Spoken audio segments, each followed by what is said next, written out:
Hey nerds, welcome to my kitchen. So today we're going to do a pot roast. What better time to do a pot roast? It's a little rainy, a little cool outside. Good old pot roast. So we've got a 2.5 pound chuck roast. We've got some potatoes, we've got some carrots. We've got the trusty crock pot. So obviously you can do it on the stove, do it in the Dutch oven, you do it in the oven. There's numerous ways you can do this, but today we're going to do it in a crock pot. And I'm going to show you some tips and tricks, show you some shortcuts, show you the way I like to do it, and also give you some options as far as some other ways you can do yours. There's a ton of roasts you can use for pot roast. Shoulder, blade, 7 blade, you name it. The butcher's got all kinds of different cuts of meat. Do yourself a favor. Go online and look at the different cuts of meat. And it'll break it down on the cow to the different areas where these roasts come from. Most of your pot roast, you're going to want to stay on the front shoulder area. There's less movement that the cow's made there, so it's a little tenderer piece of meat.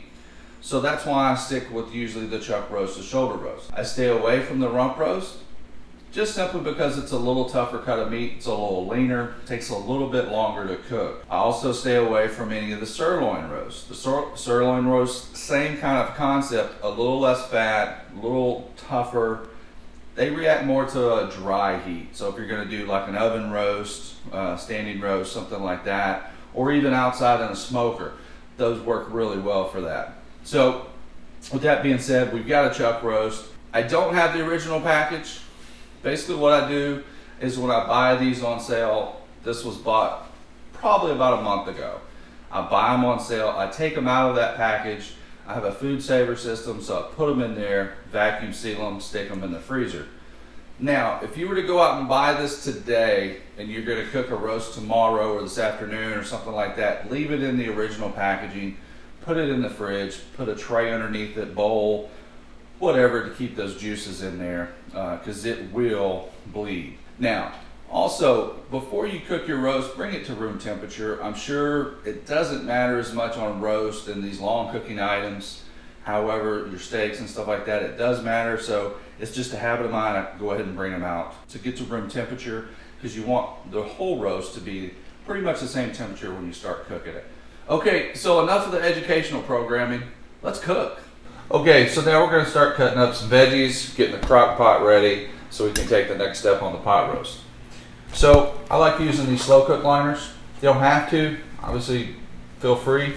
But I've got the really big crock pot, so the inner actual pot itself is pretty heavy and it's kind of a pain to wash. So by using this, just makes it a little bit easier for me, so that when I'm done, because the crock pot's supposed to be easy, so make it a little easier and use the liner. Trust me, it works. Okay, so I've got the liner in. Now we're going to chop up the onions. And this can be super rough, guys. This can be a white onion, a brown onion. I usually don't buy anything unless it's a sweet onion, 10-15 Vidalia, something like that. To me, they just taste better. Just a personal preference. Usually they're 10 cents, maybe 15 cents more a pound. So it's not really that big of a deal, guys. So just roughly chop them. You can quarter them. If they're really big like this, obviously you can cut them even smaller. This is going to cook for a really long time, so it doesn't need to be precise.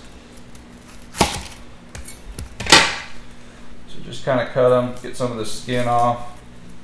I'm sure if you're watching a cooking channel, you probably have a pretty good idea of how to knock out an onion. Got my trash bowl, so we're just going to throw some of that in there. Kind of keeps it a little more together.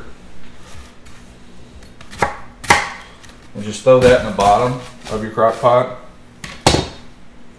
This is where I was saying, guys, there's 100 different ways to do a crock pot. We're going to sear the chuck roast here in a few minutes once we get ready. So we're going to sear that. Obviously, when you're done with that roast, you could throw some onions in there with it. You could throw the carrots in there with it. And I am going to do that, just not the onions. We may put 1 or 2 in there. Alright, so we've got a good base going. Also, by doing this, you're going to keep that roast beef elevated just a little bit, or the pot roast elevated a little bit. So it kind of keeps it cooking at a better pace to start with. So So you're not just sitting there letting it sit in liquid to start with. And then that way the onions kind of develop their flavor, and then as it keeps going, you just get more and more flavor. And that's what the pot roast is all about. Well, it's all about that, and then the day after having pot roast sandwiches, that's what pot roast is all about. If you've never had leftover pot roast on a piece of Texas toast that's toasted, and then pour some gravy on top of that, little potatoes on the side. Man, gotta have a lot of onions for this. These are some big onions that my lovely wife picked out. Sound like I'm the head. The only kind of onions they had. We're in Texas. It's the only kind of onions they had. Okay, now we're going to move on to the potatoes. Here's another thing where you have a lot of different options. Red potatoes, new potatoes, Idaho potatoes, fingerlings, whatever potatoes you want to use. Obviously you can peel them, you can leave them with the skin on. I like to leave them with the skin on. I just really wash them very well. And then I kind of chunk them up. Put them in quarters or thirds. Pretty much what you want to do is kind of keep the sizes of what you're using. The onions are the exception because you can use big chunks of that onion because it's really going to get soft, and some of it's even going to just disintegrate in there.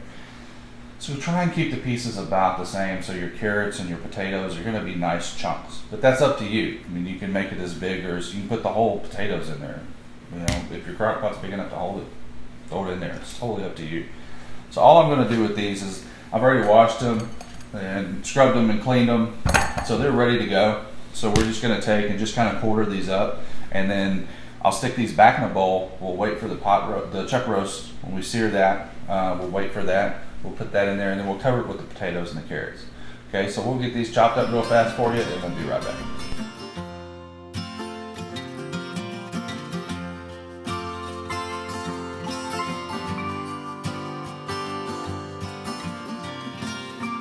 Okay guys, the carrots the same way as the potatoes. I don't peel them or scrub them. Well, I scrub them. So I'll wash them and clean them a little bit. I don't peel them for this recipe anyway. I like that kind of rustic, old world, if you will. Plus my mom did it that way. And my mom could cook, and I really liked her pot roast. So it just kind of gives me that Sunday dinner, you know, with the family feel. So I really like it. Obviously you can do it however you want. You can do the baby carrots. Really easy, open up the bag, throw it in there. You can do the fingerling potatoes, open the bag, throw it in there, and this is done. Easy peasy, right? So just a couple ideas from me. I just take these and I'm just basically gonna chop them into chunks, just like that. And then boom, they're gonna go right in. So it's gonna make a nice hearty meal. So it's one pot roast, potatoes and carrots.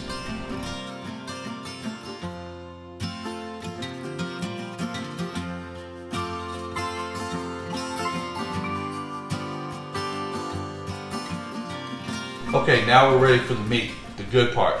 So you need to generously salt and pepper it.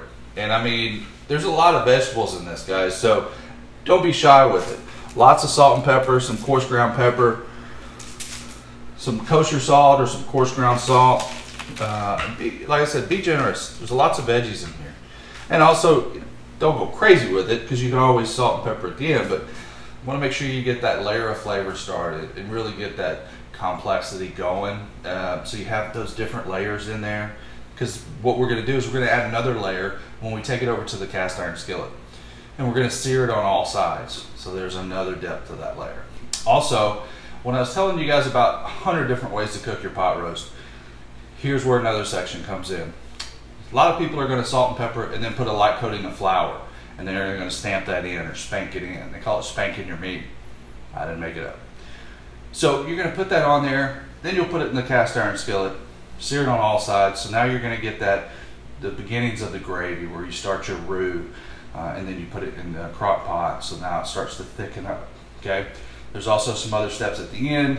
If you don't do that, you can put it in there. You start adding your cornstarch, flour, arrowroot, stuff like that, where you can thicken the sauce up some.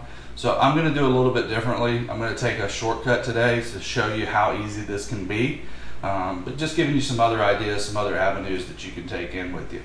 So with that being said, let's cook some meat.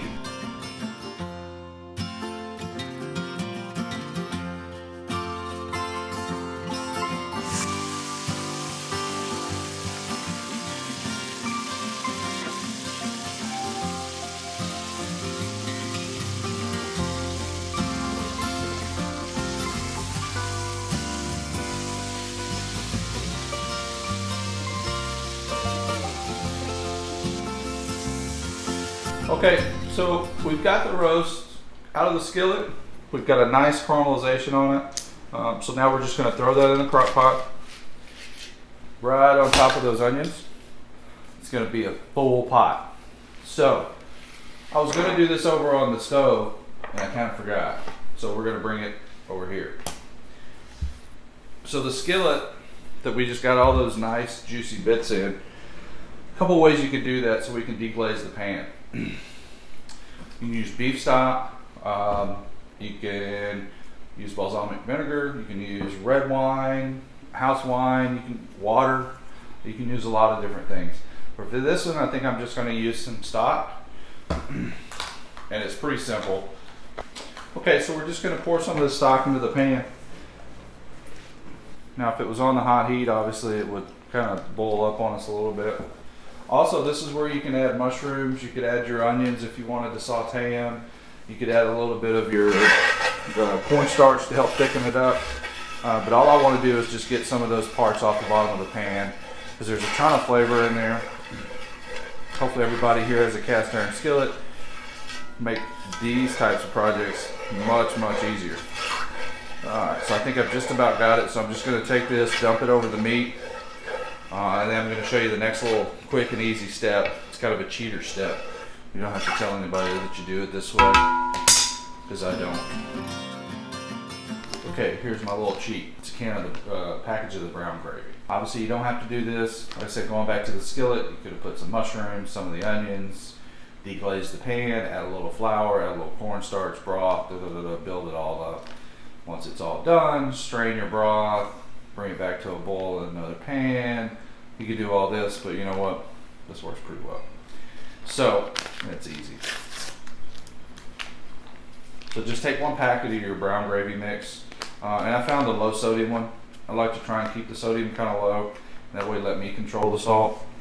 So I'm just going to mix it pretty much verbatim as it is on the package. 1 cup of cold water, 1 cup of the mix. And then I'm going to pour that over the pot roast. And then towards the end, depending on how it looks, how much juice and broth I have, I may use another packet of this along with another cup of water. Pour it over the top, mix it all in, then pull my veggies out. Also, we've got a little thyme, a little rosemary. You can use fresh herbs, you can use oregano, you can use whatever you like. Once again, this is part of where 100 different ways, 1,000 different ways to do pot roast. Everybody likes different flavors. If you like it, throw it in there.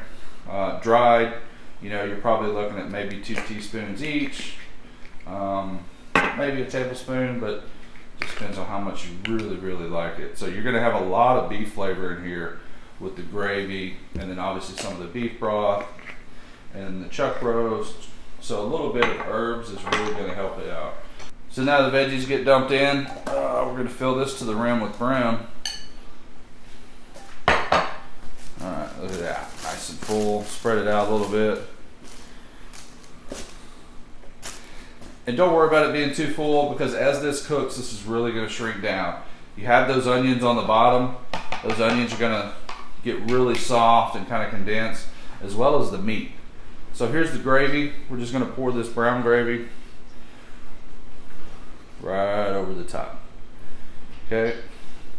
Just for a safe measure, a little bit more beef stock. Okay, so now this is good to go. So we're going to close the lid on this. It's going to be full. We're going to let that cook down. Now I usually start my crock pot on high just to get it started. So I'll start it on high, and then just depends on how I feel. After 30 minutes to an hour, I'll kick it back down to low and extend the time, or I'll just leave it on high. So this recipe, you're probably looking at about high for say 5 to 6 hours. And if you're doing low, let's do 8 to 10 hours. Maybe a little bit longer, but you should be fine in that 8 to 10 hour range. There's no reason you shouldn't be able to make that. So we'll check back in a little bit and see how it's doing, and we'll see you then. Okay, so it's been a good 6.5 hours, and the pot roast is ready to go. Let's open it up, take a look.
So there we have it, an easy pot roast, one of many ways to make.